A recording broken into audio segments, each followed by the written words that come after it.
Today is the 95th birthday of Her Majesty Queen Elizabeth II. And this video is going to be a bit different because I'm not just ranting about something odd I found on the internet. And even though I'm not much of a monarchist, I'm going to be defending why we Brits need a royal family. Now, although it's her birthday, the Queen won't be having a happy one because she's mourning the loss of her husband, Prince Philip, the Duke of Edinburgh. And it was with horrible predictability that when he passed away, the woke brigade took to social media to celebrate him dying. Now, make no mistake, Phil said a lot of things which were politically incorrect. But when someone dies, at least show them some fucking respect. But no, it was, thank God, another old white racist has died because he committed the cardinal sin of being a heterosexual white man. But he did live a remarkable life. Early in life, half of his family were murdered by communists. Those that were left fled penniless as refugees, but because of who he was able to get an education and became an officer in the Royal Navy, serving throughout the Second World War. Then he married the then Princess Elizabeth, but when her father, the king, died prematurely, he was thrust into the public spotlight, something he never wanted nor enjoyed. Nevertheless, he kept up with his public duties until the age of 96. We got our fucking money's worth from him. And although to be royal is to live a life of wealth and privilege, I wouldn't want it, and I don't think many people would. Imagine that every word you say throughout your life is open to scrutiny and to be picked apart. And each time you step outside the front door, you know there's some arsehole half a mile away looking at you through the zoom lens on his camera. I would be crap at being a member of the royal family. Not as bad as Prince Andrew, obviously, but I don't have the right skill set. If I were the monarch and one of my aides walked in and said, "Your Majesty, the delegation from Germany will be here in the next 2 hours," I'd say, "The Krauts are coming, are they? Right, we'll have tea on the lawn, call the RAF and get a couple of fucking Spitfires to come over to put them in their place."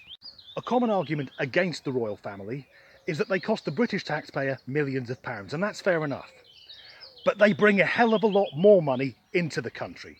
Tourists do not come to the UK because of our weather. They come for the royal family, the pomp and ceremony, and for our rich history and heritage. Tourists come to Britain for what it used to be like. The average tourist coming to the UK will land at one of London's many airports, then go into the City of London so they can have their photograph taken next to the clock tower, which they mistakenly call Big Ben. Big Ben is actually the bell that strikes the hour. Then they're off to Buckingham Palace to stand at the gate and ask loudly if the Queen is at home. And if the royal standard isn't flying, then no, she isn't. And it's interesting the way that tourists act in different countries. For example, British tourists in America or American tourists in the UK. Because Americans tend to be very upbeat and happy, whereas the Brits, we tend to be miserable and underwhelmed by everything. The default setting for a British person is to be in a bad mood, praying that some bastard doesn't come along and make it any worse. 4 or 5 years ago, Mrs. Disgruntled and I went on holiday to San Francisco. And we went whale watching and did the Golden Gate and Alcatraz. It was wonderful. But the difference between British and American cultures was brought home when we were doing a tour of the city. Because the tour bus stopped and the guide said, "If you look to your right, some of these houses are 100 years old." And you could almost hear all the British people thinking, "So fucking what? We've got furniture that's older than that. I've lived in 3 houses that were over 100 years old." Because although America is a beautiful country with many wonderful technological innovations, its history is still relatively young. Whereas in the UK, we've got old shit laying about everywhere. Most of us don't even notice it. Now, I live in Staffordshire, but I'm originally from a city called Norwich. A couple of years ago, I was back there, making my way through the city centre, and 2 extremely polite American tourists stopped me, husband and wife, explained it was their first time outside of the USA, and could I take their photograph outside of the castle. And I said I'd be happy to take their photo, but that building isn't the castle, it's City Hall. I then guided them across the skyline towards the large stone structure with the battlements sat on top of a mound. That's the castle. And they looked utterly amazed. And it dawned on me, they'd never seen a castle before. I mean, there's one at Disneyland, but that's made out of fiberglass. So the husband then asked me, because he assumed, I guess, I was the local historian, how old is that building?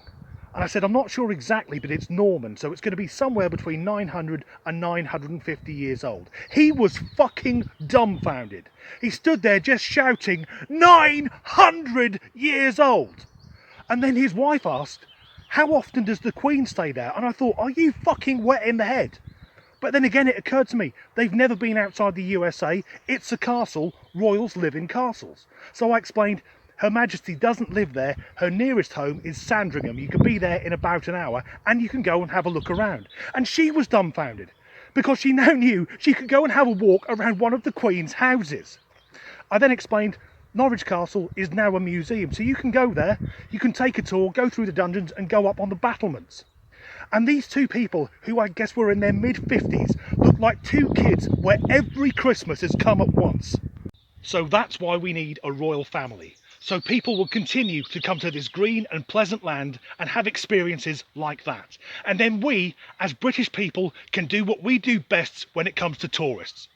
Fleece the fuckers for money. Thanks for watching, and God save the Queen.